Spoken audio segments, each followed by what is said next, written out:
I thought I was on off mute. All right, good afternoon and welcome to the September TRAC Committee meeting. Thank you all for participating virtually as we take precautions against the COVID-19 outbreak. ESTA has developed several methods of ensuring the ability of the public to comment prior to and during a virtual meeting. It has established these options. During the meeting, the public can provide comment via telephone by calling 1-415-655-0002. The meeting ID is 23096663116. Individuals will be able to speak for 3 minutes during the public comment period. Again, to make a public comment today during the meeting, members of the public should call 415-655-0002 and meeting ID 23096663116. The second option to allow public comment is to submit them in writing prior to the PSTA meeting. The third option allows the public to submit comments by before or during the meeting to the email address on your screen at this time, publiccomments@psta.net. Just want to double check that we have no public comments at this time. There are no public comments. Thank you, Clarissa. With that, we're going to move on to the call of order. So for the record, we want to confirm that we can hear and see everyone. So here we go. Roman, are you here? Here. Andrea Barron. I'm here. Jay James. Elizabeth. I'm here. Jay James. Here, right here. Elizabeth Olden, here. Right. Jenna Sierra. Right here. Jenna Sierra. Kelsey Schneider.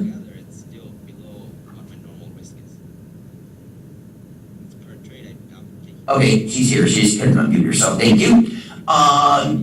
Kim Rankin. Gloria Lepak Corrigan.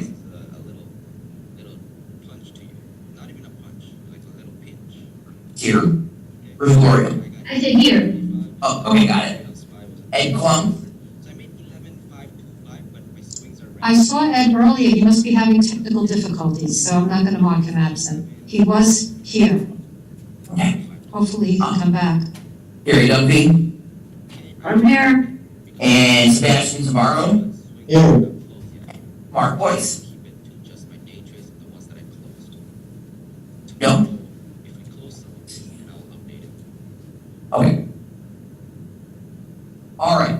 Are there any members' names who I didn't call? Max Johnson. Oh, Max, you didn't reply to my email. Sorry, you were not on the script. Okay, thank you. Sorry about that. I must not have gotten it. Okay. With that, we're going to move into number 3 on the agenda, and that's the chairperson's report. So once again, good afternoon, TRAC members and panelists. In the interest of time, we'll briefly mention the topics that were covered at the August 24th PSTA board meeting. There was a presentation to PSTA of PSTA access testimonials, State of Florida Technician of the Year, and a fund by Cassandra Borchers, Chief Development Officer. The board approved the October 2022 service changes and heard about the upcoming community bus plan. With that, we're going to move on to Gloria, and she's going to give us an update on Forward Pinellas. Thank you. Can you hear me? Yes. Good. All right. Well, as we talked about this before, the timing on the CAC meetings relative to our TRAC meetings is the last one was August 25th, and the next one is actually this coming Thursday. So it's a month old in terms of information. But the first thing I wanted to say is my wife's writing down Gloria, hold on just a second. Is there a way where the host of the meeting is can mute everybody? Hey, I remember now. She was saying, Mark. so you're, what's this called, appeal? So you're appealing? I said, yes, but she didn't say Host of the you're not meeting, signing they here. She mute was everyone. set on bringing this stuff back. Then I got COVID. I'm sorry about that. So she probably didn't think I was ready for this. I don't know. Just Right. trying to fill in. I can't get hold of Mark. Okay, you're muting me again. Just can you hit the mute all button? Oh, I think maybe realizing that he's,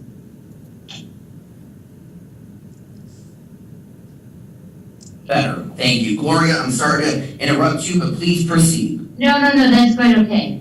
What I wanted to do is I wanted to again reach out to all of you to see if anyone would be interested in being involved with the CAC, which is the Forward Pinellas Citizens Advisory Committee. And so when I mentioned this to Bob Lasher, he said, why don't you just remind people what it's about, and so that you all know, so that again, you can think about it. It's Forward Pinellas, we had talked about that before, is the metropolitan planning organization, and they're involved with land use and transportation. So transit is part of it, but they're also involved with roadways and then also land use, how that they make multimodal transportation work so that you have housing and work and everything like that close to the transit lines. So we had worked to have them create a position for a TRAC member to be on the Citizens Advisory Committee, because we feel that transit is such an important voice. PSTA still obviously interacts a great deal with Forward Pinellas, but we wanted to make sure that transit riders had a voice at the CAC.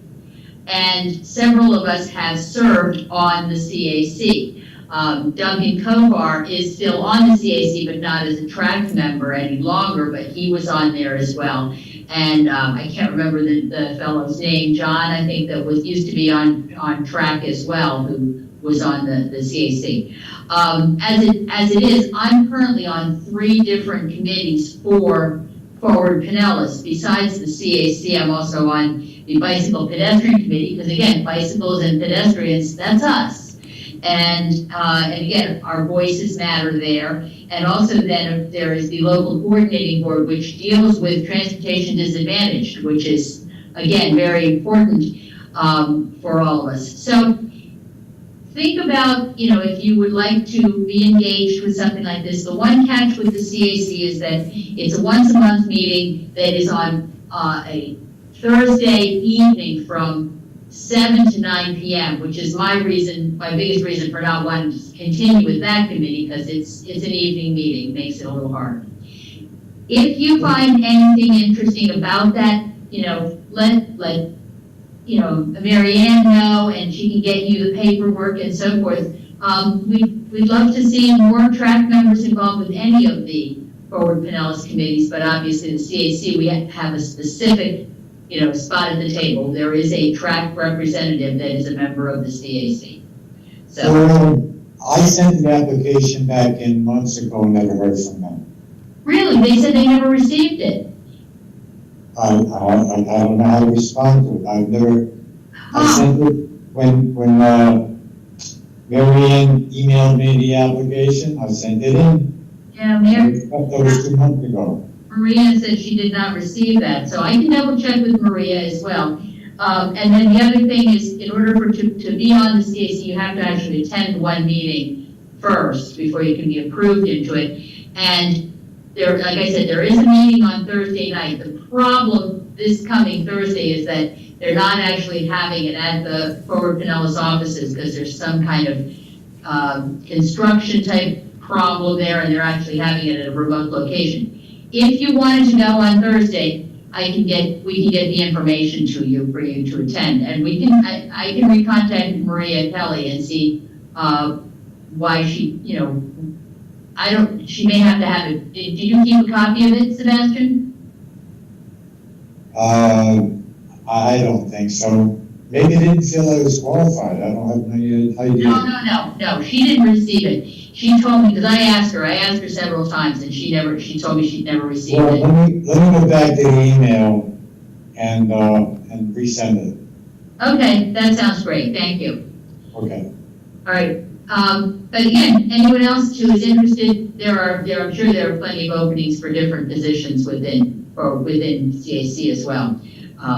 So, and just, in terms of the interesting information, I was looking at what was covered at the last the last meeting, and they did talk about, for example, the Transportation Disadvantaged Service Plan. They have to do a whole review of that. And so there's a whole lot of talk about the TD program, the paratransit and so on. And this morning there was a meeting of the, like I said, the LCB, the local coordinating board that deals with transportation disadvantage. And one interesting fact I didn't realize, but based on the criteria, 25% of people within our county actually could meet the criteria for being part of TD in some way or another. So it's an important factor. You know, we think it's just something that affects the Elizabeths and the Kims and me, you know, as wheelchair users. But TD, excuse me, can affect people based on income, based on physical, you know, disabilities, and so many other things. So, okay, so those were some of the things that happened in the last meeting. And just again, I know I was looking at this Thursday's meeting on the agenda, they're talking about the gondola study. They have the whole gondola study about they researching whether gondolas serve a purpose in terms of getting people to Clearwater Beach or in St. Pete. So, and land use and so forth, and the use of the role of the CAC in terms of their whole planning process. So, interesting information for those of us who are transit geeks. And I think that's pretty much it for my notes for today. Real quick question, I can't remember, does the TRAC representative who goes to Forward Pinellas and gives this report, do we have to elect or appoint them, or is it just whoever is the person that's doing the double dipping is the person that gets the report? Just the person who's doing it gets the report. You know, historically, we've not had more than one person who's wanted to do it at any given point in time. And so Duncan did it for quite some time. And then I was just an at-large representative on CAC because I wanted to be on it with, during the year that I was off of TRAC, you know, termed out, I said, I want to still do something. So I was on CAC at that point. Then we switched it once he went off of TRAC. But I'm sure if there were two people that wanted to do it, then we would have to probably elect it. So is that correct? I mean, Bob and Ledger, is that true? You know? That sounds correct to me, yes. Yeah, so, okay. So, okay. Yeah, and you have, like I said, you have to apply and then you have to attend one meeting, and then it becomes an issue. If then you're eligible, and if the committee, if we all agree that that person is willing to do it and wants to be that, then they're appointed. All right, sounds good. We have a hand up from Mark. Yes, I have a quick question. You too. When she said 25%, did she mean 25% of the entire county or 25% of ridership? No, 25% of the county is what they were saying. We were really surprised. I mean, to some extent, it had to do with the fact that they're older. You know, people who are older. But TV, like 90% of our ridership. Could be, yeah, absolutely could be. See, I told everyone we were disadvantaged. Remember that? Nobody agreed. Yeah. Well, but for what it's worth, I mean, for example, I know that Elizabeth does as well. I use both the regular fixed route and I use the paratransit, depending on where and, you know, different conditions. And so yeah, I mean, it may be the kind of thing where depending on, like I said, either income or physical disability, if people choose not to drive, you can maybe take advantage of the. Thank you.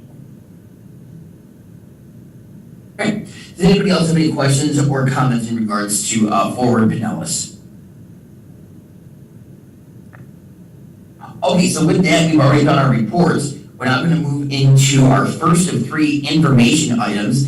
And the first one is going to be with Ebishek, and he's going to be talking to us about the land swap proposal going on for the new Clearwater Transit Center. Ebishek, come on in, the floor is yours. All All right, thank you. Hello, TRAC members. Abhishek Dayal, Director of Project Management. It's great to see you all. We have some really exciting updates to give you on this Clearwater Transit Center.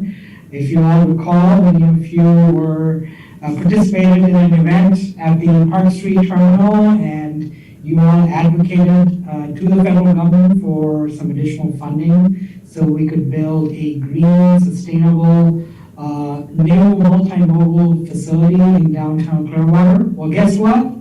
Because of your advocacy, because of your letters of support and your continued, push for a new facility, we did get the funding from the federal government, $2 million. Yes.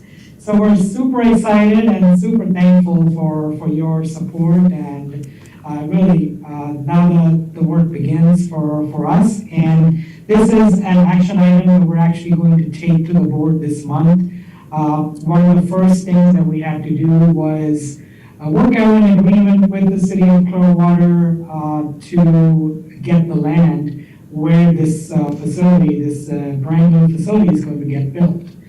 So I want to introduce a newest member of my team, and she's come all the way from Pittsburgh, and she's going to talk about the project. And I guess first she'll introduce herself and then talk a little bit about the Clearwater Transit Center project. So Elizabeth, if you want to introduce yourself and maybe take us through some of the slides.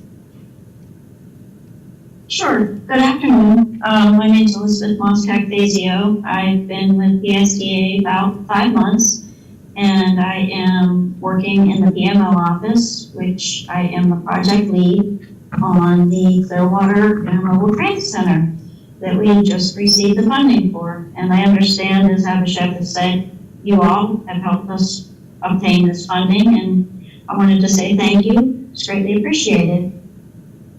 If we could go to the slide. Thank you.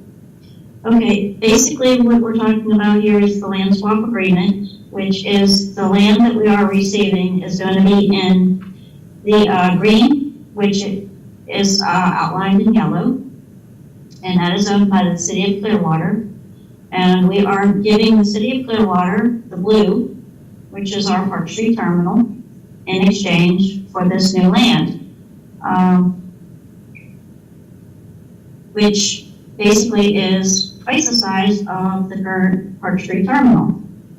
And we're scheduled to be basically up in operation by 2025 with the new facility in this area. Next slide, please. Okay, like I said, it's basically twice the size of the current Park Street Terminal.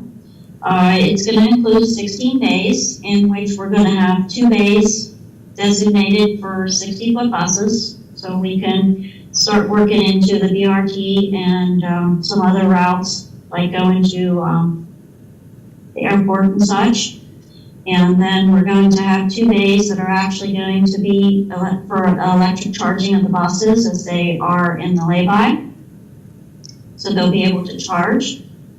And this is the first facility that PSTA is going to be implementing the LEED rating system, which is for our LEED certification. And it's going to be basically a green building, a green facility. So this will be our first try at that, which is very exciting. Throughout the facility, we are going to have bike and scooter, e-scooter, like micro-modal areas to store those. And then we're also going to have a ride-hailing for such as Uber, Lyft, taxis to drop off and pick up passengers, so they can continue whatever they need to do throughout their journeys. Next slide, please. And this is our funding sources. As you can see, it's coming from multiple sources to complete this facility. It did increase in cost a little bit, and that is due to the inflation over the past year, mostly due to COVID. But for the increase, the amount of the increase. We are currently working with Pinellas County to try and secure that funding to fund that part of it. So it's basically, we got almost all the funding we need. And hopefully we can get a brand new transit facility. Thank you, Elizabeth. Next Thanks. slide, please. So some of the details of the land swap agreement with the city of Clearwater, of course, as Elizabeth noted, the city will provide the land where we'll build the facility, and then in return, PSTA will provide the land where the Park Street terminal is located. And then, given the fact that it's going to take some time for us to design the facility and construct the facility, we still need to continue operating our bus service. So we'll essentially lease the property where Park Street Terminal is located at back from the cities at no cost to PSTA so that we can continue running our bus services.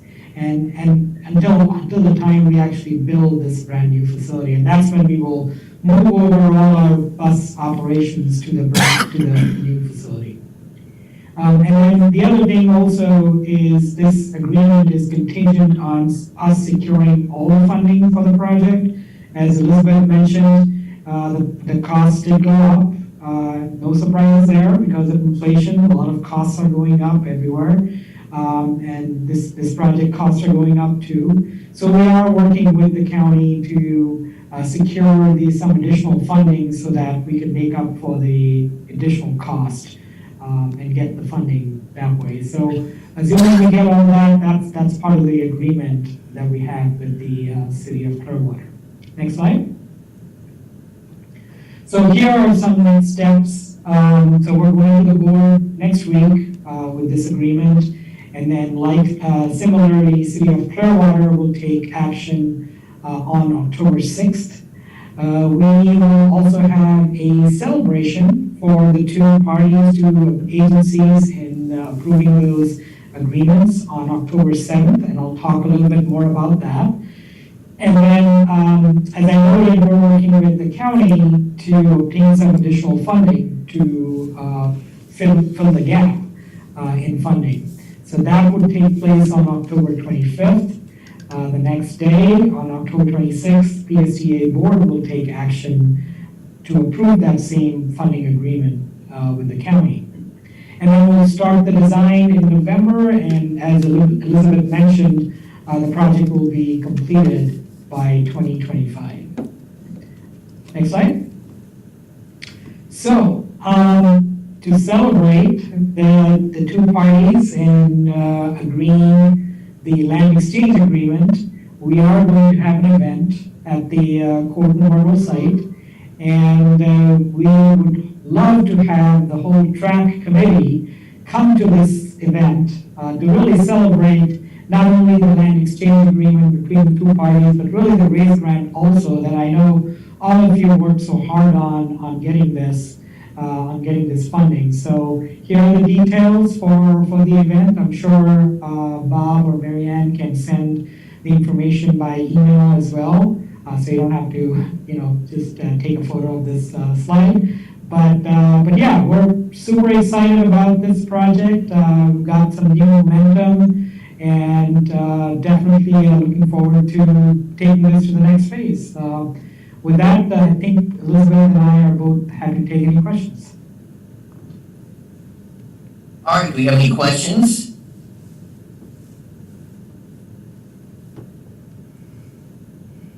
Okay, thank you to Elizabeth, welcome to PSTA, and again, thank you to, we have a question from James. Or James, excuse me. And Mark, if you can hear me, we need you to lower your hand, because it still says you're trying to ask a question. Yeah, I have a question around how much funding are we looking for the facility? So we're looking at about $9 to $10 million more for this project.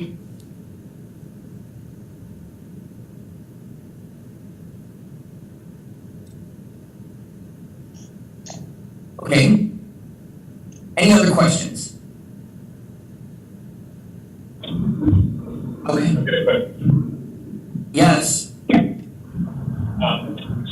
total cost is 40 million? It's 44.5 million.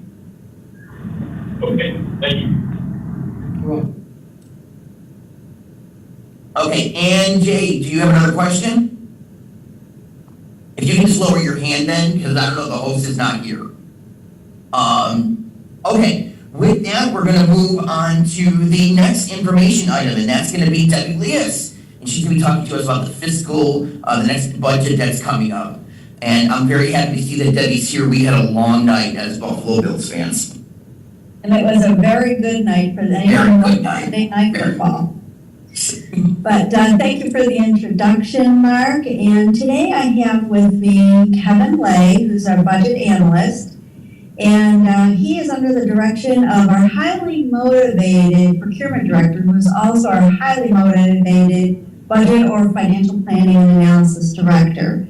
Al Burns, along with Nick Sagan, who's our acting manager of financial planning and analysis, are at two different conferences. So you have Kevin and I to entertain you through the proposed budget process. And this process starts in the spring of every year. And we bring to the board in June a proposed budget. And then we work on it over the summer as our summer homework to hone down the numbers and get the most up-to-date information, be able to present at public hearings in September. Next slide, please. And the budget should always reflect your mission, vision, values, goals, and objectives. And PSTA has a sustainable strategic plan that is embodied within our budget. It involves three main pillars: environmental sustainability, financial sustainability, which is called economic vitality, and social sustainability, which is health and wellness. Next slide, please. So I am really very pleased to be able to present a balanced operating budget of $113.3 million. As we went through the process this year, we noticed that we are the 7th largest transportation authority in the state of Florida out of 35. But we have the 4th highest ridership in fleet size. What that says to me is we are very effective. But what it also says is you're paying for 7, which is lower than 4. So you're getting a really good value there. And who doesn't love a good bargain deal? We also know from the American Bus Benchmarking Group that we are one of the most efficient, low-cost transportation authorities amongst our peers in the entire country. We also have a 5-year capital improvement program, which is $174.1 million, with $44.7 in the next fiscal year for fiscal 23. Now, in the spirit of transparency, we just had a public hearing last Wednesday on the 14th, and we did the exact same presentation we're going to be giving to you. I thought this might be a good opportunity to say there was a little bit of robust discussion at the board about our millage rate as well as our reserves. One of our board members suggested perhaps we could increase our operating reserves, which are currently at 2 months of the operating budget, but also suggested that perhaps we could lower the millage. And to me, you can't have both of lowering the millage and also putting more money into the savings bank, if you will. So it was a great discussion, and I think, we can move forward with a balanced budget over the next couple of years, keeping the millage at the same rate. So I just wanted to bring that forward, and we can have a discussion on that after the presentation, should it come up. But next slide, please. One of the things we do is over the summer, we take a look at a lot of the key areas. And of course, we want to talk about Sunrunner, which you've just heard about. And we'll be having a full year of operating the Sunrunner and going 6 months fare-free, letting everyone get used to the wonderful service that we'll be providing from the bird to the beach or the beach to the bird. And the other thing that's happened over the summer is we have introduced a PSTA Access app. And this is for our PSTA Access riders. It allows for reservations to be made 24/7 on your own, allows you to select your favorite location, so making reservations are extremely easy. You can also make cancellations and watch your driver coming to pick you up on the app. That, along with, I think, coming out of a pandemic, we're seeing an increase in our PSTA access rides. So the budget includes an increase in ridership. In addition, last week, we had a personnel committee meeting, and a unanimous recommendation was made to bring the non-union people up to their market rate, which is 100% of midpoint.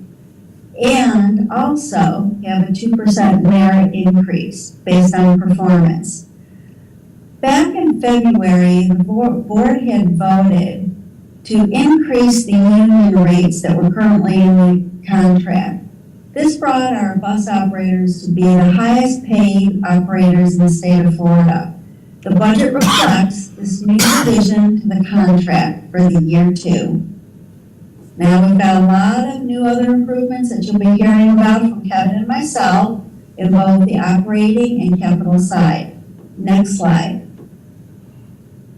One of the things that's so exciting is TD Tampa Bay service is back. This is a curb-to-curb service and a true regional partnership with Pinellas, Hillsborough, and Pasco counties. PSTA was very fortunate to win an award of $1 million from the Florida Commission for Transportation Disadvantaged.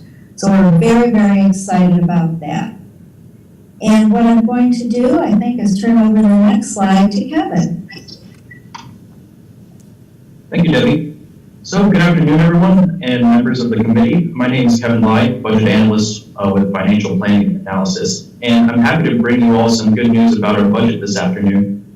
So over the summer, we locked in approximately 67% of our diesel fuel need for 2023 at a position that's favorable to budget. Additionally, as Debbie had noted, we were able to secure all equity adjustments for our staff, including the new union deal, as well as administrative midpoint adjustments. Also, I wanted to say thanks to the procurement team, increases to healthcare have been contained.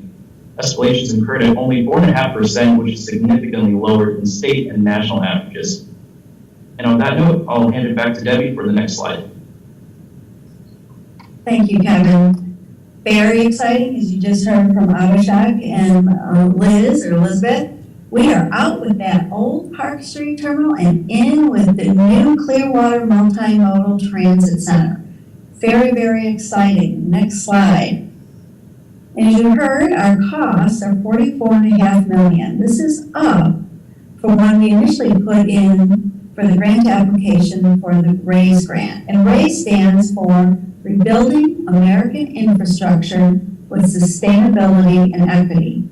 We were very fortunate to be awarded the $20 million and are working in partnership with the City of Clearwater, Forward Pinellas, FDOT, and then I reached out to the county to help us with that last $10 million that we will be needing. And what we've done is we're working on an interlocal agreement that would have Pinellas County be the last in the waterfall of money. And what that means is I'm going to be using everybody else's money before theirs, so that should we come in under budget, we're mitigating their risk.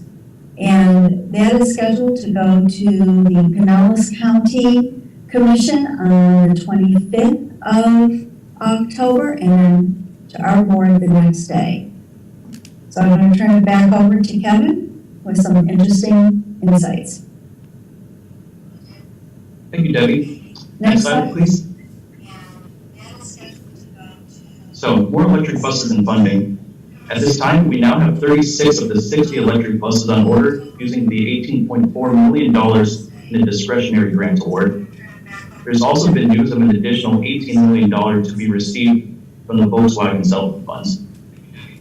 It also should be noted that PSTA has led the procurement in the state of Florida for electric buses, an accomplishment that really should be very proud of. And because of this, we are able to place orders for any future price increases on our electric buses. Next slide, please. And of course, the Sunrunners grand opening is upon us. As a new member of the team, I've been seeing a lot of excitement with this project finally coming to fruition. I look forward to seeing all of you at the grand opening coming in October. So at this time, this concludes our budget presentation, and I'll turn this back to Cheryl O'Hara for any questions. Okay, do we have any questions from the board regarding the budget? Let's start with Jay. Hi, I have a few questions. One, can you explain another county stopgap again, is my first question. And my second is why was there no discussion, or, I mean to phrase it, but was there discussion on increasing the millage? Because, you know, it'd be nice to have this standard bus service. Excellent question. Now, could you repeat your first question for me? I'm slow. Can you explain the stopgap fund, the board policy and the stopgap? Oh, sure. Yeah, so when we saw that due to inflation and supply chain increases, that it looked to be that we'd be going up by about $10 million in the project for the Clearwater Multimodal Transit Center, I went to the county and said, would you be able to assist? But I'm going to use everybody else's money first. I'm going to use FTA, through the USDOT, through this RAISE grant. I'm going to use FDOT, everybody else, and then I'm going to use you last. By putting them last, if we come in under budget, it may be a lot less than $10 million. So that helps to keep the risk pretty low for them, especially since Abhishek and his team are really good keeping an eye on the budget numbers and helping us stay right on target with all of their projects. They were actually pretty impressed with how we're doing with Sunrunner at the county. So that's the first question. The second one was increasing the millage rate. We are currently at 0.7500 for our millage, which is the maximum millage rate that we can impose. And I did take a look for our finance committee. What would it look like if there was no restrictions? If I had my wish to do everything that we wanted at PSTA to increase service? And I actually took a look at a couple different things, and it's a great question. What I did is, I'm just looking at a couple of my notes. I said, well, to be able to maintain the service we have today, including our service and that through the providers, all the way for the next 5 years. Because I do see some hiccups in the horizon coming, some challenges.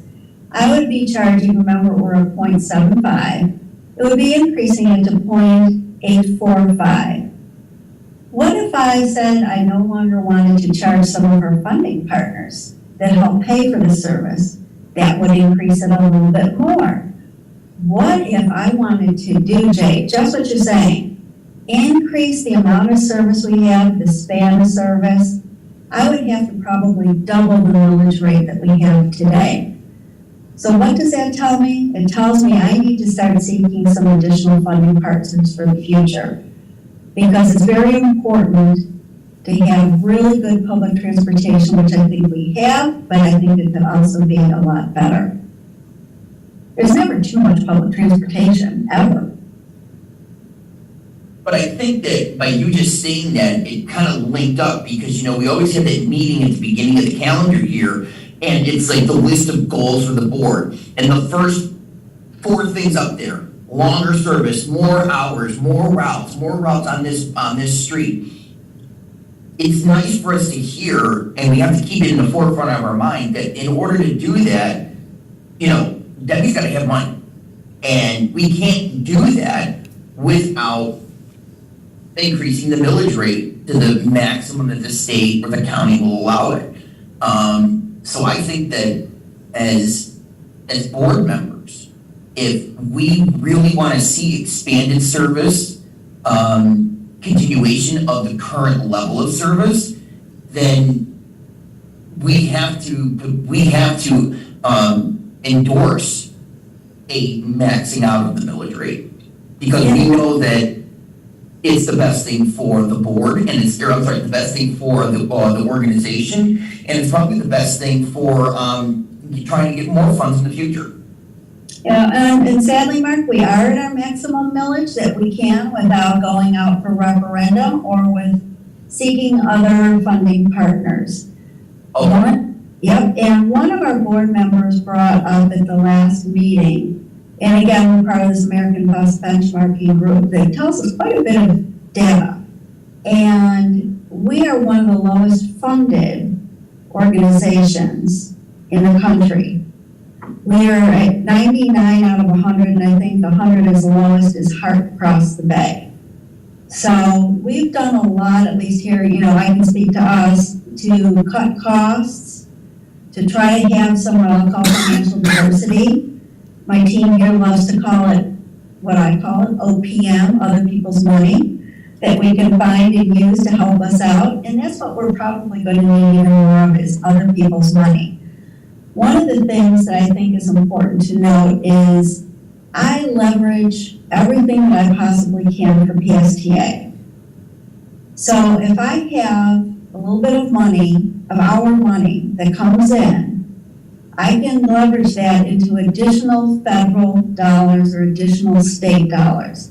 Because all these discretionary grants, the things that we win, require us to have some sort of a match of our own local money.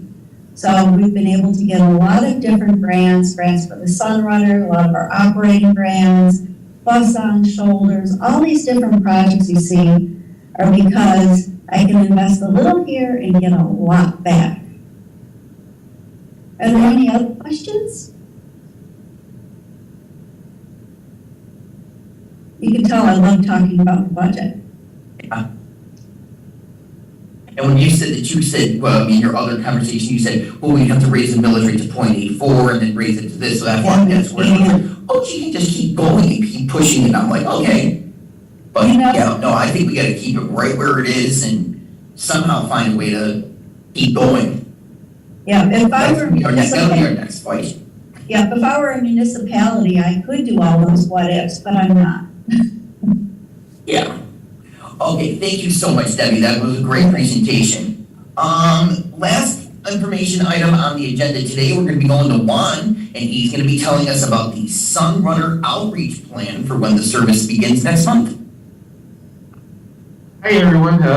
It's good to see you all again. I haven't seen you for a while, but it's good to see you. And as everyone has mentioned, Sunrunner is coming up pretty soon. It's almost October, and we can almost feel it. Service will be starting pretty soon. So October 20th is when we're going to have the grand opening. And you might want to be checking your emails because you'll have information on the grand opening and also volunteer opportunities.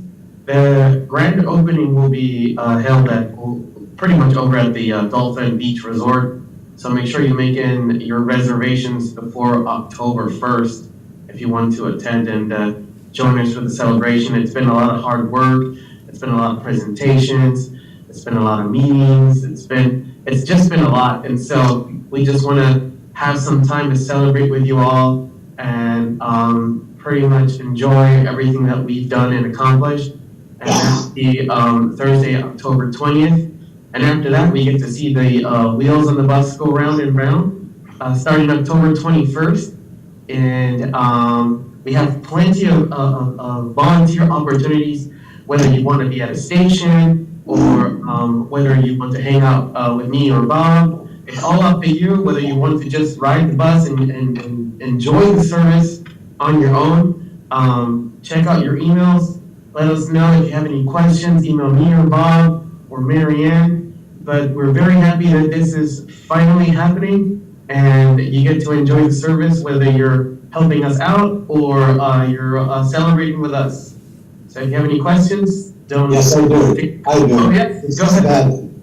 Repeat that on October 20th. What have you got going on?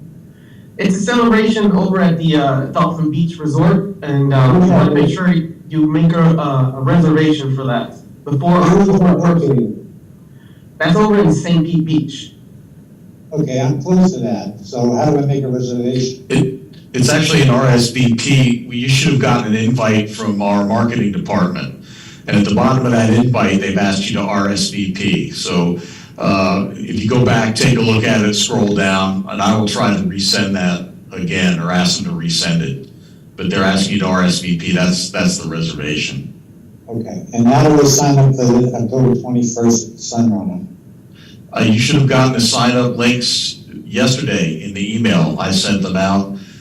We discussed it here. We are not, instead of having an October TRAC meeting, we're asking that instead of meeting with us, that you take a shift and come out and join us to celebrate the opening for the first week of the Sunrunner.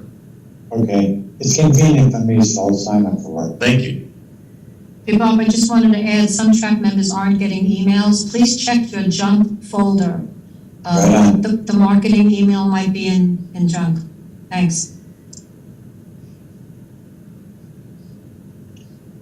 Any other questions? All right, well, Thank you, Juan. Everybody keep checking your email for more information about the, information about the upcoming Sunrunner. All the hard work is gonna pay off. And speaking of hard work paying off, we're gonna be going into member comments. And I wanna add that, some of you on, the committee may not know, our illustrious and kind of fearless leader, Mary Ann, is retiring. No. Yes. Oh, come on. So, I We feel the same way. a virtual jazz hand round of applause because she does so much for us to keep this committee going on track, communications, making sure that we're all in compliance with the sunshine laws, you name it, she's doing it. So, Mary Ann, thank you. We're gonna really, really miss you, and I hope you enjoy retirement. Wait, and then now she's leaving Thank you like so this much. month? My birthday is next week, and I always wanted to retire at 62, and I am. So the end of this month will be my last day working for PSTA, which has been a complete privilege, and I've enjoyed working with all of you for 6 years. So thank you for being great transit riders. It's been 6 years already. That means it's been 6 years that I've been involved with this board because we started at the same time. Why Thank don't you we all have so a, much. why don't we have a party at PSTA for Mary Ann? No, I'm a hermit. No party for me. But thank you. Okay. I'll miss you all. Oh, man. Bob, you wanna come on in? Yeah, we were talking about checking your emails. I'm glad we brought it up because I'm going to be sending out another email since we're not meeting next month. Our marketing department is doing a brand new website, and they've got a little questionnaire specifically for you, for your TRAC members. I'm going to be sending that along, asking you to go through that and then providing the feedback because you're going to help design the new website. We want to know what you want, what you like from the old one, what you want to see in the new one, etc. So please check your emails, check your junk folders, because that should be coming out actually tomorrow. Okay. And Sebastian, I believe that you had a member comments you wanted to share regarding about route. Yes, I do. This situation happened in June. There was a service change on 3 of the major lines, the 4, the 18, and the 59. But I want to address specifically the 59 Sunday schedule. For some reason, I suppose it was the curtail service, I'm not sure, they cut 10 minutes off the route. That 10 minutes turns out to be 15 to 20 minutes longer. What I'm saying by that the buses do not run on time anymore. If the driver is fortunate enough to get to the terminus on the beach on time, he basically has no layover time. He disembarks the passengers and puts them down. Now, that's the driver. From the passenger's point of view, that bus now misses the northbound and the southbound Suncoast Beach travel. Unfortunately, the service change happened in June, and we had the most hellacious weather situation this summer in Pinellas County, okay, which made it really difficult for people. Now, one of my problems with this is that this is only going to get worse. Because as the season now comes upon us, Walsingham Road, which that bus runs on, is going to be inundated with traffic for people going to the beach. The last mile and a half or 2 miles to the beach, traffic is backed up. The other problem that they have is that the Walsingham Bridge is up and down all the time because of the boat traffic. So we're going from a weather situation to a tourist situation, which is only going to make that bus later. The bus runs once an hour. So if that bus runs 10, 15, 20 minutes late, it's going to run all day the same way. I would like somebody to take a look at it and see if that can be restored or improved. I've taken note, Sebastian. I will send that to our scheduling team. Thank you. You're welcome. All right, thank you, Sebastian. Let's go on to Gloria. You're muted. Got my mute off, sorry about that. I wanted to say, since we're not having an October meeting, I have submitted 3 Track Star Award candidates to Bob Lasher. And I'm wondering, how are we gonna handle that? Does it just get pushed back, Bob, or how? I don't see a reason why we can't do it virtually. I will put something together, send out the information, and just ask for a confirmation from all of the members if they want to move forward with it via email, because I don't see the difference between that and meeting virtually. So how about if we do that?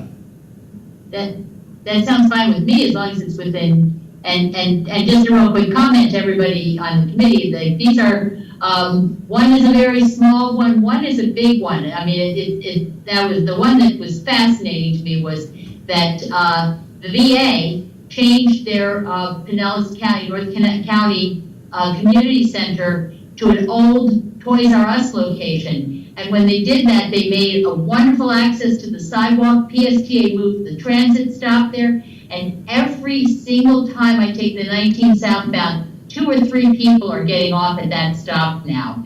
And it's like a beautiful, beautiful example of the county, or the county, the city of Clearwater, PSTA, and the VA all working together to make something great. So, and the other 2 are excellent as well. One is where the new north loop of the trail crosses Countryside Boulevard. It's now made that my better site to stop, because to get off the bus, because there's a traffic light there now. So anyway, just really interesting opportunities there.